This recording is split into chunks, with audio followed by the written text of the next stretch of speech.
ಆ ಒಂದು ಸರ್ಕಾರಿ ಕಾರ್ಯಕ್ರಮದಲ್ಲಿ ಪ್ರೋಟೋಕಾಲ್ ಪ್ರಕಾರ ಪ್ರತಿಯೊಬ್ಬ ಶಾಸಕರಿಗೂ ಪ್ರತಿಯೊಬ್ಬ ರಾಜಕೀಯ ವ್ಯಕ್ತಿಗಳಿಗೂ ಕೂಡ ಆಹ್ವಾನ ಮಾಡೋದು ಅದು ಪ್ರೋಟೋಕಾಲದ ಒಂದು ಸಂವಿಧಾನದಲ್ಲಿ ಬರೆದಿರ್ತಕ್ಕಂಥ ಒಂದು ಇದು.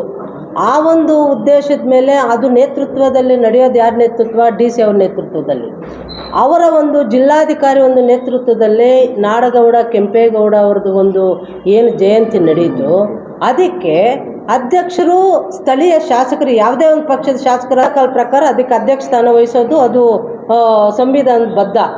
ಆ ಒಂದು ರೀತಿಯಲ್ಲಿ ಶಾಸಕರು ಕೂಡ ಶಿಡ್ಲಘಟ್ಟ ಸರ್ಕಲ್ನಿಂದ ಮೆರವಣಿಗೆಯಲ್ಲಿ ಬಂದರು. ಅದರಲ್ಲಿ ಸಂದೀಪ್ ರೆಡ್ಡಿ ಅವರು ಬಂದರು, ಆಮೇಲೆ ಯಲ್ವಾಳ್ ರಮೇಶ್ ಅಣ್ಣ ಇದ್ದರು, ಆಮೇಲೆ ಸರ್ಕಲಲ್ಲಿ ಸಂತೆ ಸರ್ಕಲಲ್ಲಿ ಡ್ಯಾನ್ಸ್ ಮಾಡಿದ್ರು, ಒಬ್ರಿಗೊಬ್ರು ಹಗ್ ಮಾಡಿಕೊಂಡ್ರು. ಆಮೇಲೆ ಸರಿ ಅಂತ ಹೋದ್ರು. ಅವರು ಕೆಂಪೇಗೌಡ ಇದು ಅವ್ರಿಗೆ ಮಾಲಾರ್ಪಣೆ ಮಾಡೋಕ್ಕೆ ಶಾಸಕರು ಹೋದರು. ನಾವು ಸೀದಾ ಕನ್ನಡ ಭವನಕ್ಕೆ ಹೋದ್ವಿ. ಹೋಗ್ಬಿಟ್ಟು ಫ್ರಂಟಲ್ಲೇ ಕೂತಿದ್ವಿ. ಕೂತಿದ್ದಾಗ ಸರಿ ಇವರು ಯಾವುದೋ ಗುದ್ಲಿ ಪೂಜೆ ಒಂದು ಕಾರ್ಯಕ್ರಮ ಮುಗಿಸ್ಕೊಂಡು ಶಾಸಕರು ಒಳಗಡೆ ಎಂಟ್ರಿ ಆದರು. ಎಂಟ್ರಿ ಆದ ತಕ್ಷಣ ಕೆಲವ್ರನ್ನೆಲ್ಲ ಶಾಸಕರು ಅಡ್ಡ ಕಟ್ಟಿದ್ದಾರೆ, ಅವ್ರನ್ನ ಒಳಗಡೆ ಬಿಡಬಾರ್ದು ಅನ್ನೋ ರೀತಿಯಲ್ಲಿ ಶಾಸಕರು ಇದು ಮಾಡಿದ್ದಾರೆ ಅಂತ ಹೇಳ್ಬಿಟ್ಟು ಅಲ್ಲಿ ಒಂದು ಪುಕಾರ್ ಎಬ್ಬಿಸಿದ್ರು. ಅದ್ರ ಮೇಲೆ DC ಅವರು ಅವ್ರಿಗೆ ಕಾಶನ್ ಕೊಟ್ಟರು, ಎಲ್ಲ ಬಂದವರು ಸಾವಧಾನವಾಗಿ ಕುತ್ಕೋಬೇಕೇ ಹೊರತು ಅಲ್ಲಿಂದಾನೇ ಬರೋದೇ ತಡ. ಸ್ಲೋಗನ್ನು ಏನು, ಅವ್ರನ್ನ ಇಳಿಸ್ಬೇಕು, ಅವ್ರನ್ನ ಹೊರಗಡೆ ಕಳಿಸ್ಕೊಡ್ಬೇಕು, ಅವರು ಹುಚ್ಚ ಅದು ಇದಂತ ಒಬ್ಬ ಜನಪ್ರತಿದಿನ ಮಾತಾಡೋದ್ರಲ್ಲೇ ಇವರು ಅಲ್ಲಿಗೆ ಆ ಕೆಂಪೇಗೌಡ ಒಂದು ಜಯಂತಿಗೆ ಬಂದಿರೋರ ಅಥವಾ ಶಾಸಕರನ್ನ ಪ್ರಚೋದನೆ ಮಾಡಿ ಅವ್ರನ್ನ ಅವಮಾನ ರೀತಿಯಲ್ಲಿ ಮಾಡೋಕ್ಕೆ ಬಂದಿರೋರ, ಅದು ಅರ್ಥ ಆಗಲಿಲ್ಲ. ಆಮೇಲೆ ಪೀಠಿಕೆಗೆ ಜಿಲ್ಲಾಧಿಕಾರಿಗಳು ನಿಂತರು. ಅವರು ಪರಿಪರಿಯಾಗಿ ಹೇಳ್ತಾ ಇದ್ದಾರೆ, ದಯವಿಟ್ಟು ಸಹಕರಿಸಿ, ಏನೇ ಇದ್ರೂ ಆಚೆ ಕಡೆ ಅದನ್ನು ಚರ್ಚೆ ಮಾಡಿ, ಚರ್ಚೆಗೆ ಒಂದು ಅವಕಾಶ ತಗೊಳ್ರಿ ಅಂಥೇಳ್ಬಿಟ್ಟು DC ಅವರು ಹೇಳ್ತವ್ರೆ.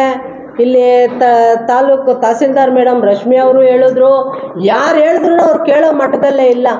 ಏನು ಓ ಅಂತಾರೆ, ಅವ್ರನ್ನ ಶಬ್ದಗಳಿಂದ ನಿಂದಿಸ್ತಾರೆ, ಅವಮಾನ ರೀತಿಯಲ್ಲಿ ಅವ್ರನ್ನ ಏನೋ ಒಂದು ಅವರು ರುಚಿಗೆದ್ದೇಳಬೇಕು, ಅಲ್ಲಿಂದ ಏನೋ ಒಂದು ಮಾತಾಡಬೇಕು, ಅವ್ರೇನಾದರೂ ಮಾತಾಡಿದ್ರೆ ಅವ್ರನ್ನ ಅವಸ್ಕೋಬೇಕು ಅನ್ನೋ ಒಂದು ರೀತಿಯಲ್ಲಿ ಇವರು ಮಾಡ್ತಾರಂತಂದರೆ ಅಲ್ಲಿಗೆ ಇದು ಎಷ್ಟು ಮಾತ್ರ ಈ ಚಿಕ್ಕಬಳ್ಳಾಪುರ ಒಂದು ನಾಡಗೌಡ ಕೆಂಪೇಗೌಡರಿಗೆ ಇವರು ಕೊಡ್ತಕ್ಕಂಥ ಎಂಥ ಒಂದು ಘನಕಾರ್ಯ, ಎಂಥ ಒಂದು ಸ್ವಾಗತ, ಎಂಥ ಅಭಿನಂದನೆ ಅಂತಂದರೆ ಇಡೀ ದೇಶನೇ ನೋಡ್ತಾ ಇದೆ.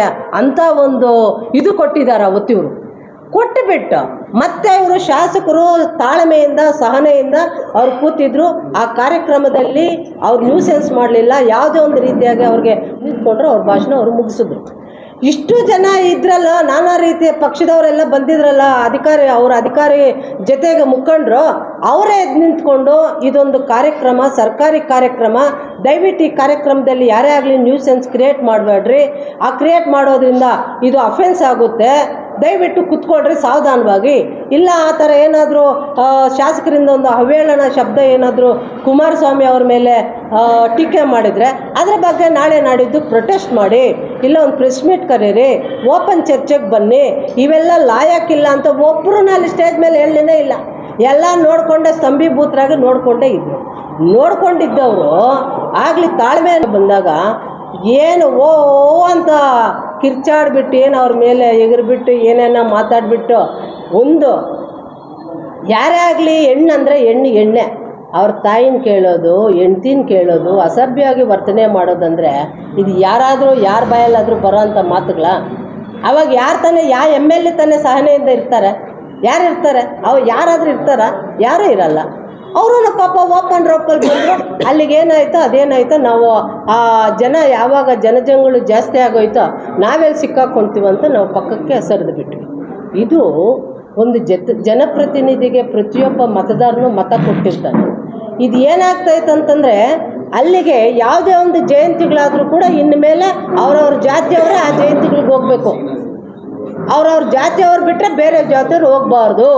ಇದೇ ಇವರ ಒಂದು ನಿದರ್ಶನ ಮೊನ್ನೆ ಜಯಂತಿಯಲ್ಲಿ ಕಾಣ್ತದೆ. ಅದರಿಂದ ನಾನು ಹೇಳೋದಿಷ್ಟೇ, ಇವಾಗ ನಾಯಕರು ಇರ್ತಾರೆ, ಇಲ್ಲಿ ಬಲಿಪಶುಗಳಾಗ್ತಾ ಇರೋದು, ಶತ್ರುಗಳ ತನ ಬರ್ತಾ ಇರೋದು ಯಾರಿಗಂದರೆ ಮತದಾರರಿಗೆ. ಇವರಿಂದ ಇರ್ತಕ್ಕಂಥ ಕಾರ್ಯಕರ್ತರು, ನಮ್ಮಂಥ ಕಾರ್ಯಕರ್ತರು ಅಲ್ಲಿ ಬದ್ಧ ಶತ್ರುಗಳಾಗ್ತಾ ಇದ್ದಾರೆ ಹೊರತು ಇವ್ರು ಶತ್ರುಗಳಾಗ್ತಾ ಇರಲ್ಲ ನಾಯಕರು. ಯಾರೇ ಆಗಲಿ ಒಂದು ಜವಾಬ್ದಾರಿ ಸ್ಥಾನದಲ್ಲಿರೋ ಪ್ರತಿ ವ್ಯಕ್ತಿಗೂ ಮರ್ಯಾದೆ ಕೊಡೋವಂಥ ಜವಾಬ್ದಾರಿ ಇದು. ಇನ್ನೊಂದು ಸರ್ಕಾರಿ ಕಾರ್ಯಕ್ರಮ ಎಲ್ಲೇ ಆದರೂ, ಒಂದು ಸರ್ಕಾರಿ ಕಚೇರಿ ಆಗ್ಬೋದು, ಎಲ್ಲೇ ಆಗಲಿ ಕಾರ್ಯಕ್ರಮ ಅನ್ನೋದಲ್ಲ.